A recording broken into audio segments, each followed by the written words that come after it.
ప్రతినిధి సుకుమార్ తో మాట్లాడదాం. సుకుమార్, మనకి లేటెస్ట్ ఇన్ఫర్మేషన్ యుఎస్ నుంచి ఏమొస్తోంది? ట్రంప్ అయితే సేఫ్ గానే ఉన్నారని తెలుస్తోంది. ఆయన హాస్పిటల్లో చికిత్స పొందుతూ ఉన్నారు. ఎప్పుడైతే అటాక్ జరిగిందో పిడికిలి బిగించి ఫైట్ అంటూ ట్రంప్ నినాదాలు చేశారు. ఆ తర్వాత హాస్పిటల్కి వెళ్ళిన తర్వాత అక్కడి నుంచి కూడా తన మద్దతుదారులకు ఏమన్నా మెసేజ్ పంపించారా ట్రంప్? దీప్తి, ముఖ్యంగా మనకి దాడి జరిగిన సమయంలో ఎవరైతే ఇద్దరిని ఐడెంటిఫై చేశారో ఒకరు చనిపోయారు, ఇంకొకరు సీరియస్ కండిషన్ లో ఉన్నారు, అంటే బ్రతికే పరిస్థితి కూడా లేదు అని చెప్పి లేటెస్ట్ మెడికల్ బులెటిన్ రిలీజ్ చేయడం జరిగింది. బట్ ట్రంప్ విషయంలో ఎప్పుడైనా మనం అతని హావభావాలు కనుక గమనిస్తే మీటింగ్ జరుగుతున్నప్పుడు కూడా అటు ఇటు తిరగడం, అందరిని అడ్రస్ చేయడం, తల తిప్పుతూ ఉండడం, ఇట్లా చేస్తూ ఉండడం వల్ల ఇవాళ సర్వైవ్ అయినట్టుగా మనకు క్లియర్ గా కనిపిస్తుంది. ఎందుకంటే విజువల్స్ గమనించినా కూడా అతను జస్ట్ ఇట్లా తిరిగి మాట్లాడుతూ పక్కకు జరిగినప్పుడు మాత్రమే ఆ చెవి దగ్గర బుల్లెట్ వెళ్ళడం జరిగింది. అదే స్టెబుల్ గా కనుక నిలబడి ఉంటే మాత్రం ఖచ్చితంగా షూటర్ టార్గెట్ అయి ఉండేవాళ్ళు. కానీ లక్కీగా ఈ రోజు తప్పించుకున్న పరిస్థితి మనకి చాలా స్పష్టంగా కనిపిస్తుంది విజువల్స్ అన్నిటిలో కూడా.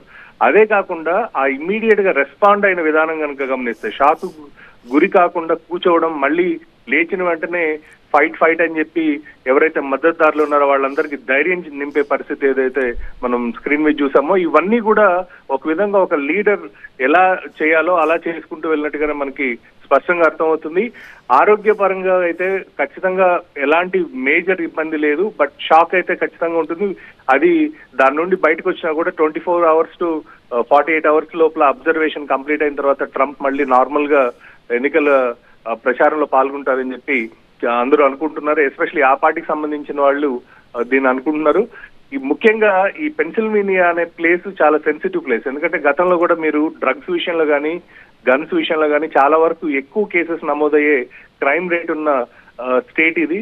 సో ఆ స్టేట్ లో ఇలాంటి సంఘటన జరగడంతో మాత్రం ఖచ్చితంగా ఇది ఒక లెసన్ కిందనే కనిపిస్తుంది. అంటే అటు అమెరికన్స్ కూడా గన్ కల్చర్ కి ఇట్లాంటి వాటికి ఇది ఒక స్టార్టింగ్ పాయింట్ ఏమనిపిస్తుంది. ఎందుకంటే ఇలాంటి దాడి జరిగిన తర్వాత రేపొద్దున అటు ప్రెసిడెంట్ బైడెన్ ఒక అనౌన్స్మెంట్ ఇప్పటికి చేసినప్పటికి కూడా బట్ గన్ కల్చర్ మీద రాబోయే రోజుల్లో ఎలాంటి నిర్ణయాలు తీసుకుంటారో అది కూడా ఇప్పుడు మనకి ఎలక్షన్ లో ఒక పాయింట్ అయ్యే ఛాన్సెస్ కనిపిస్తున్నాయి. ఎందుకంటే అటు ట్రంప్ కానివ్వండి, బైడెన్ కానివ్వండి, వీళ్ళు దీని మీద ఒక స్పష్టత ఇస్తే మాత్రమే మనకి ఎలక్షన్స్ లో వీళ్ళు ఏదైనా ఒక గన్ కల్చర్ మీద డిసిషన్ తీసుకునే ఛాన్సెస్ ఉంటాయి.